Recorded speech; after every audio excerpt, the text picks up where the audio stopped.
Look, irrevocable trusts are terrible, and I'm about to explain why in this video. And whether you agree or disagree, leave a comment letting me know your thoughts, and make sure to subscribe to the channel while you're at it. So let's first start off with what a trust is. At its very basic level, a trust is a three-party arrangement. This involves the grantor, the trustee, and the beneficiary. The grantor is the person who sets up the trust and puts their assets into it.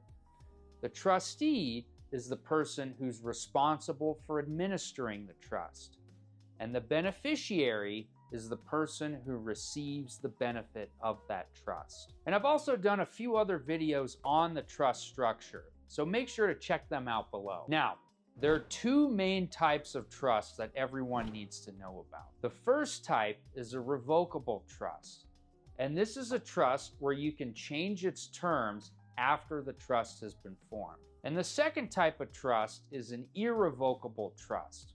And an irrevocable trust is a trust that you can't change its terms after it's been formed. And in this video, we're gonna focus on the irrevocable trust here. While they are not recommended, there are a few advantages to using the irrevocable trust. The first advantage is that irrevocable trusts avoid probate. The probate process happens when somebody dies. And what happens there is they need to go into court and a judge decides how that person's assets are gonna be distributed. I've been to probate court before, and trust me, it's a nightmare. It's time consuming, it's expensive, and it's a very emotionally charged process. And the cost of probate clearly outweighs its benefits, so you want to avoid probate at all costs. And one way to do this is to have an irrevocable trust. The second benefit is that irrevocable trusts provide asset protection to its beneficiaries. And this means that if a beneficiary of that irrevocable trust is sued personally, it's much harder for that claimant to reach the assets inside the irrevocable trust. And this can be good for asset safeguarding, but you're gonna need to make sure that it's a spendthrift trust at the start. The third benefit with irrevocable trusts is that you can use them to reduce gift and estate taxes, and a good CPA will help you there. Now, while there are some advantages to setting up an irrevocable trust, there are a lot of disadvantages that you're gonna need to be aware of. The first is that they're far more expensive to form. And this is because irrevocable trusts can be at least twice as expensive to set up compared to a revocable living trust. The second is that they're far more expensive to maintain. And this is because there are expensive annual fees that are associated with irrevocable trusts. And these can involve trustee fees as well as other renewal fees associated with them. The third thing is that irrevocable trusts have a more complex structure. And with this complex structure, it requires more documentation and more fees. But at the end of the day, this may be a bad thing for the next reason that I'm going to discuss. And the next reason is that irrevocable trust formation is ripe with scams. Unfortunately, there are a lot of trust promoters out there who promote the use of complex irrevocable trusts.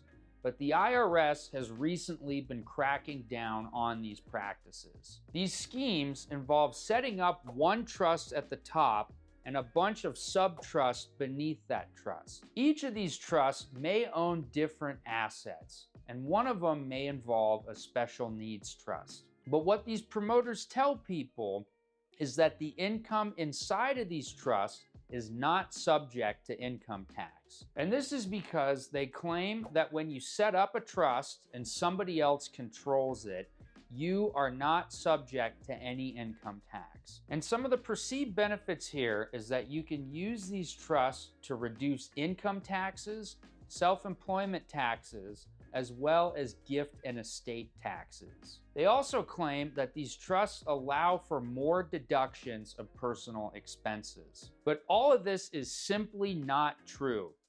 The trust is still subject to taxation even if you don't control it. And if you see these types of promotions, make sure to run away. And this is really important to mention because there are a lot of people out there who think that using these complex structures is something that rich people do to reduce their tax bill. But to the IRS, these complex structures usually indicate fraud. So it's best to stay away from them completely. And this is really important because you need to understand structures that promoters are selling you on. And this reminds me of the famous Warren Buffett quote, "Never invest in a business that you can't understand." And the same holds true for trusts. If you can't understand them, don't set them up. And this brings me to my last point about why irrevocable trusts are terrible. And this is because once the irrevocable trust is set up, you can't change the terms unless the grantor and all the beneficiaries agree to do so. And to understand this concept, we can look to Rupert Murdoch, who's the president of Fox News. In 1999, Rupert Murdoch set up an irrevocable trust, and the 4 beneficiaries of that trust were his 4 kids. They were Lachlan, Prudence, Elizabeth, and James. Now, when the irrevocable trust was formed, it was designed to give equal control of his businesses to each of his 4 kids. But recently, Rupert wanted to modify the terms of that irrevocable trust to give Lachlan more control over his businesses. However, the other 3 siblings objected to that. And this is why they went to court down the street from us here in Reno, because they claimed that changing the terms of the irrevocable trust would not be in those 3 siblings' best interests. And this brings me to an important point. In order to modify that irrevocable trust, Rupert, Lachlan, and the other 3 siblings must all agree to change its terms. And it's pretty clear right now that the 3 siblings don't want to do that. However, if Rupert used a revocable living trust, it would have been much easier for them to do this. And this is why we recommend setting up revocable living trusts. And this is because you can change the terms of that revocable living trust in the event that family dynamics shift. And this can be good if you retire early. And when you change the terms of the revocable living trust, the other beneficiaries simply can't object to those changes. So this begs the question, how do you protect your assets, avoid probate, and have the ability to change the terms of a trust? It may not be specific to your situation, but this is the general recommendation that we have. For asset protection, we like using LLCs to hold title to your assets. And for probate avoidance, we like using a revocable living trust on top that owns your interest in the LLC. And this is helpful because if you change your mind about how you want assets distributed down the road, you can do so with a revocable living trust. And this allows you to make changes to your estate distribution and beneficiary designation.